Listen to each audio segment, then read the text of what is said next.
moto. Jiko la bibi lina moto, lina kuni. Babu akienda kikaa tu pale na bibi hivi wamejiloga, imewabind.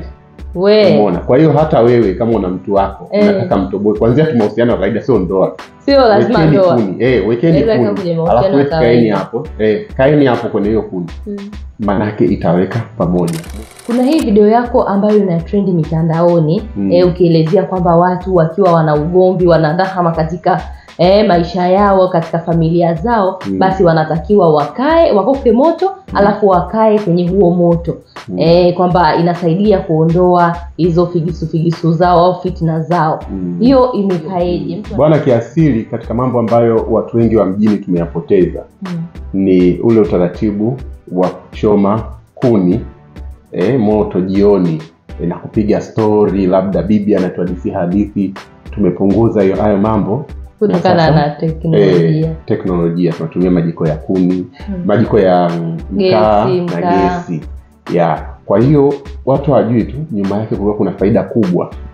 Unapoweka kuni, unapochoma moto usiku, mkakaa ndugu, inaondoa ile utofauti, lakini inawaleta pamoja. Mnakuwa na tamaduni moja.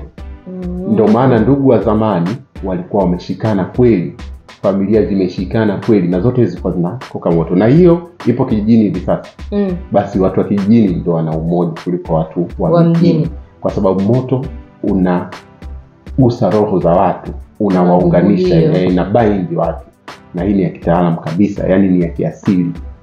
Kwa hiyo watu kama hawa wako mjini, wengine wanaweza wakasema tuko busy na shughuli za hapa na pale, labda wanatakiwa kila mwisho wa mwezi au mwaka warudi nyumbani kwao kama Wachaga wanavyofanya. Wanarudi kwao huko, wanaenda kutambikiwa kumbe. Na moto utaona upo. Yaani kinachofanyika ni kwamba ukitaka uwalete watu pamoja eneo lolote, inabidi ufanye hivyo. Hata mjini sio lazima urudi mbali. Unaweza ukafanya mjini. Ndio maana kuna baadhi ya maofisi wakimaliza labda msimu fulani wa kazi wanasema jamani, twendeni sehemu fulani camp tukafanye vitu fulani. Na wakienda kule na wakienda kule, moja ya activity huwa wanachoma moto, wanaweka vikundi, wanaita bonfire. Kuna matamasha wanafanyika hata vioni. Wanachoma hayo moto, wanaweka pale, wanaenjoy, lakini wote wanakuwa pamoja, wamezunguka au wanafanya chochote. Na wazungu wenzetu wanafanya hivyo. Huwa wanaenda camp, wanaweka mahema, wanaweka moto na kuni, na wanakuwa na umoja. Sasa sisi tunapokea, tunasahau vitu vya kiasili.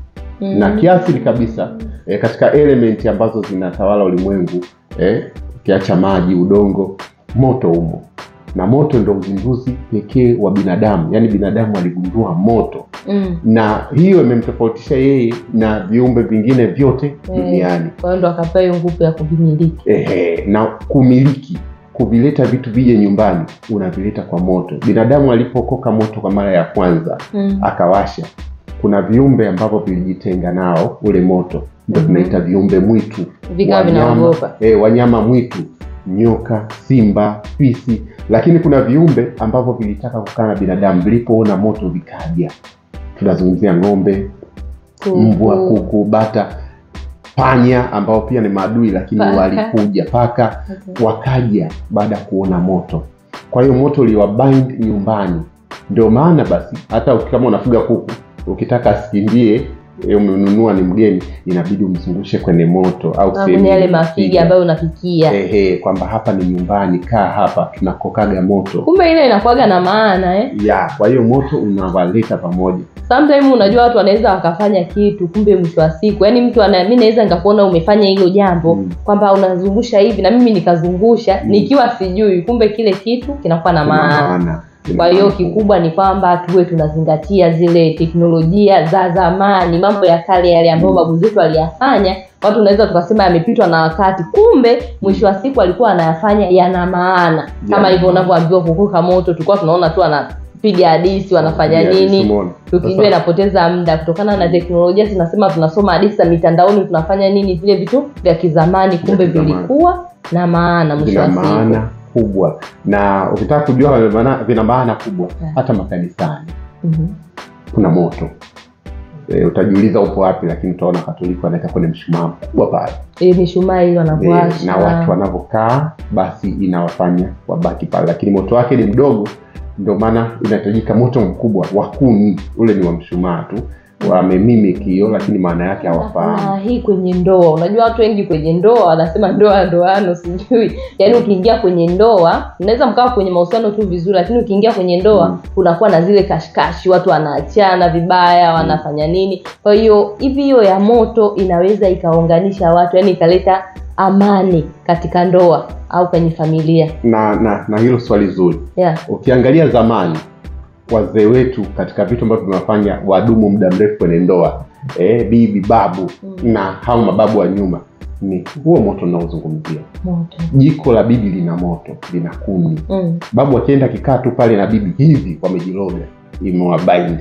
Umeona? Kwa hiyo hata wewe kama una mtu wako unataka mtoboe, kuanzia tu mahusiano ya kawaida, sio ndoa. Sio lazima ndoa. Wekeni kuni. Alafu kaeni hapo. Kaeni hapo kwenye hiyo kuni.